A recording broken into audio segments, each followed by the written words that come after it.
Aujourd'hui, on va tester ensemble une poudre. Ok, j'avoue, je mens un peu parce que je l'ai déjà testée. Elle est super bien. En fait, c'est celle de chez Fenty Beauty. Je l'ai achetée en fait en même temps que j'ai acheté le fond de teint de chez Earth Lab. Et donc moi, j'ai la teinte, ça s'appelle la Set It Down. D'ailleurs, c'est la poudre libre qui s'appelle la Butter. Au passage, pour tous les jours, la journée, quand vous mettez votre solaire, parce que vous devez porter un solaire, sauf si vous restez enfermé chez vous et que vous n'êtes pas à côté de votre fenêtre, il faut utiliser une poudre libre pour pouvoir matifier le business, sauf si vous avez une peau giga sèche.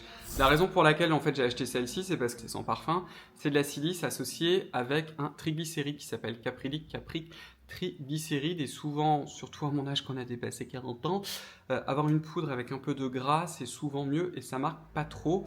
Et apparemment, elle avait aussi un effet flouteur sur les pores et je vais vous montrer ça. Pour l'appliquer, je vais utiliser ce pinceau de chez Sephora que j'aime beaucoup, qui est d'ailleurs le 06, qui s'appelle le Multitasker. Et en fait, ce que je fais, elle est super pratique, je le mets dans la poudre, j'utilise le capot, je tourne, je tape, je retourne, oui, j'en fous partout.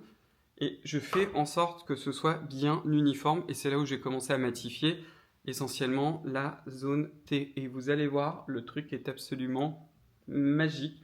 Donc elle existe en différents teints, mais il n'y a presque pas en fait de couvrance. Moi en général, je préfère les poudres avec une légère teinte.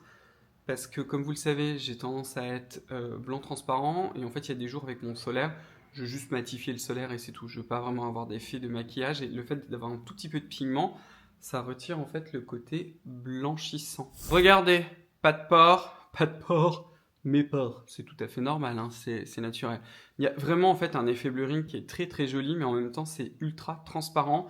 Si vous trouvez que vous avez encore un côté un peu trop poudreux à la fin, vous pouvez effectivement utiliser, vous savez, ces sprays. Là en ce moment j'utilise par exemple celui de chez Maybelline et vous aurez pu l'effet de la poudre. Donc pas mal du tout. C'est quand même une poudre qui est un peu plus vers le côté matifiant. Donc moi je trouve ça très bien quand j'utilise mes solaires bien gras comme il faut, ou comme là parce que je vais filmer en fait pour YouTube. Bye bye.